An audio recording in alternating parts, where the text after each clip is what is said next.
all the talk about the Baltimore Ravens is they're 1-3. Are they going to miss the playoffs? Maybe. But the bigger issue from a coaching standpoint, where I come from in a scouting standpoint, is what is the problem? And that determines whether it's fixable. We're going to get into that. Remember to follow, like, and subscribe so that you don't miss any of our football content. Check us out at LandryFootball.com as well. But first of all, the facts. They let a winnable game slip through their hands in Buffalo.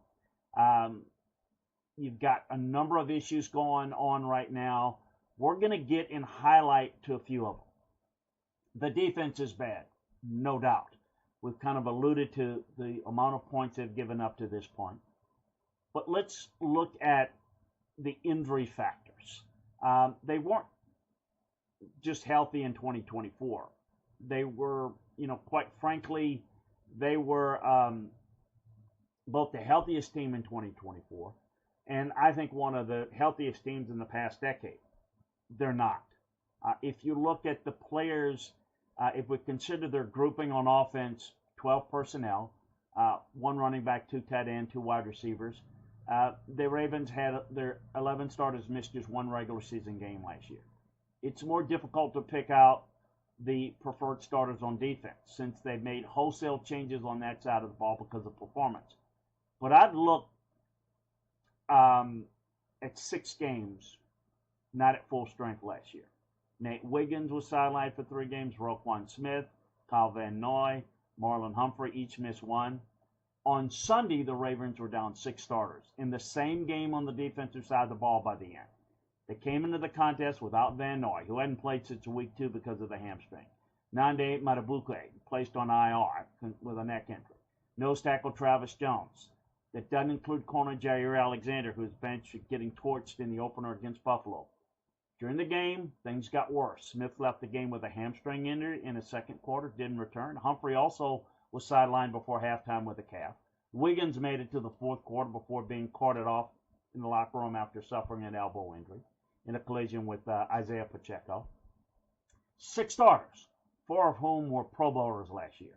So if you want to look at why their defense is not as good, is their defense is not the same defense. Injuries are a part of the game, you might say. Well, they are.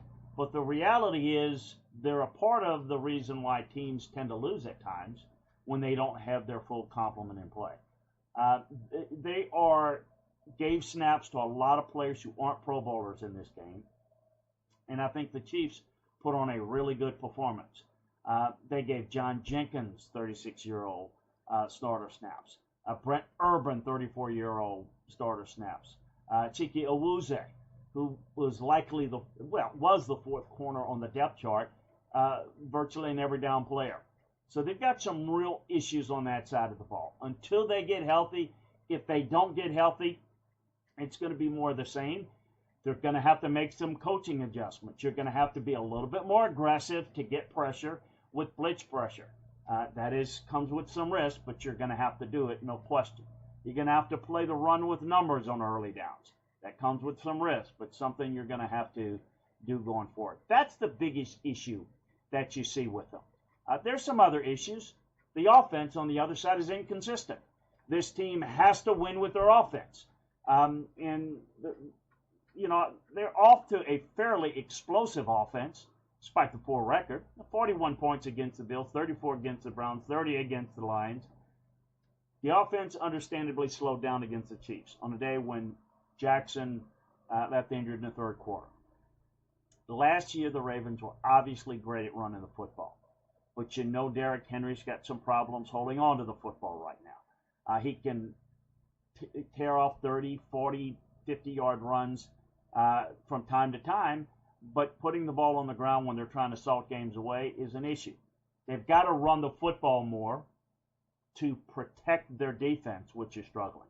They're averaging 6.2 yards per carry, which is even better than their 24 mark.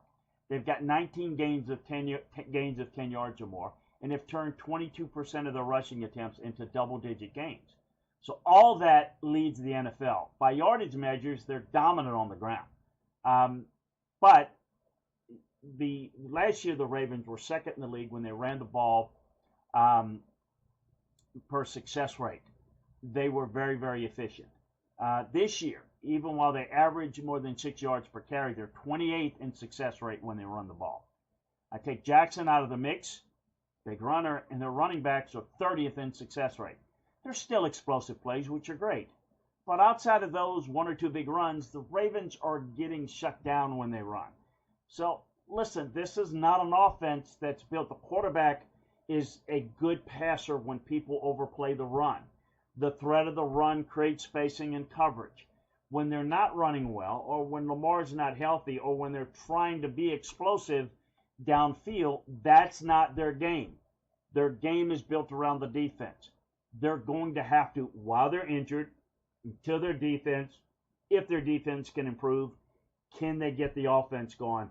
Put more on Jackson's shoulders as a runner, as a passer. It's their only chance.